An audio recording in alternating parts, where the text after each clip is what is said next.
सभी को जय मसीह की। मेरे प्यारे भाई बहनों, आप सभी लोग कैसे हैं? मेरी आशा है कि आप सभी लोग बहुत ही अच्छे और आनंदित होंगे।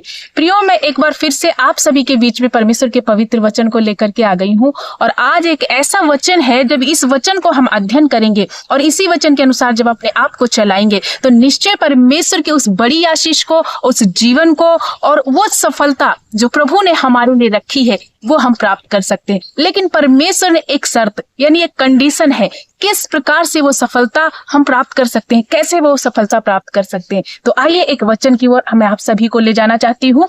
दूसरा इतिहास उसका 26 अध्याय और वचन नंबर 5 में लिखा हुआ है, जकरिया के दिनों में जो परमेश्वर के दर्शन के विषय समझ रखता था वो परमेश्वर की खोज में लगा रहता था, और जब तक वह यहोवा की खोज में लगा रहता था तब तक परमेश्वर ने उसको सफलता दी। प्रियो, यहाँ पर एक वचन एक दास के विषय में बताया जा रहा है कि जकरिया के विषय में बताया जा रहा है कि वो परमेश्वर के दर्शन का आने वाला या उसका ज्ञान था, और वो जब तक परमेश्वर की खोज में लगा रहता था तब तक वो सफलता को प्राप्त करता था। इसका मतलब परमेश्वर का वचन में हमें आज क्या सिखाना चाहता है कि प्रभु हमारा परमेश्वर आशीष का स्रोत है। उसका वचन और उसकी आज्ञाएं और परमेश्वर को खोजना, उसके करीब जाना ही ये हमारे लिए एक आशीष का कारण बन सकता है। लेकिन जैसे ही हम अपने आप को परमेश्वर से अलग करते हैं तो फिर हम सफलता को प्राप्त नहीं कर सकते। कि जैसे हम देख सकते हैं कि मछली जल में रहती है। आप सभी लोग जानते होंगे कि मछली अगर समंदर से, जल से बाहर कर दी जाए तो उसका जीवन नहीं है, वो मर जाती है। उसी प्रकार से हमारा जीवन भी प्रियो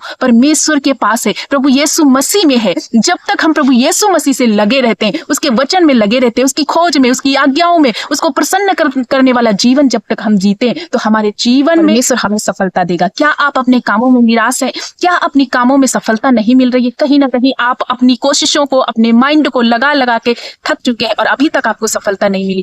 छोड़ दो इन सारी फालतू की बातों को, प्रभु यीशु मसीह के राज्य और नीति की खोज करो। देखो नन्मा और आशीष आपके पीछे पीछे आएगी, क्योंकि परमेश्वर का वचन कहता है, यानी जब तक एक यहाँ पर लिखा गया है जब तक, यानी जब तक हम प्रभु की खोज करेंगे प्रभु हमारे समीप रहेंगे। हमारे कामों में, हमारे बेटी बेटा को, हमारे घर परिवार में, हमारी हर एक चीज में प्रभु की आशीष हम देख पाएंगे। सो मेरे भाई मेरी बहन, आज के वचन से मैं आप सभी को इनकरेज करना चाहती हूँ कि आप प्रभु यीशु मसीह के निकट आओ। यदि आप सफलता पाना चाहते हो उसके चरणों में आओ। यदि आप चंगाई को पाना चाहते हो प्रभु यीशु के निकट आओ। यदि आप ऊंचाइयों पे जाना चाहते हो प्रभु यीशु के निकट आओ। आप जिस क्षेत्र में बढ़ना चाहते हो मैं आपको बता दूं, प्रभु यीशु के पास आओ। वो सारी आशीषें प्रभु के हाथ में है, क्योंकि दुनिया की सारी आशीषें और हुकूमतें हमारे खुदावन यीशु के हाथ में, उसके अधिकार में। सो जब हम प्रभु के बेटा बेटी बन के उसके समीप आएंगे तो निश्चय वो हमें हर प्रकार की आशीषों से आशीषित करेगा। सो आज का वचन आप सभी से मैं आशा करती हूँ कि बात करेगा और आपको इनकरेज करेगा, जागृत करेगा और आप प्रभु की खोज में लगे।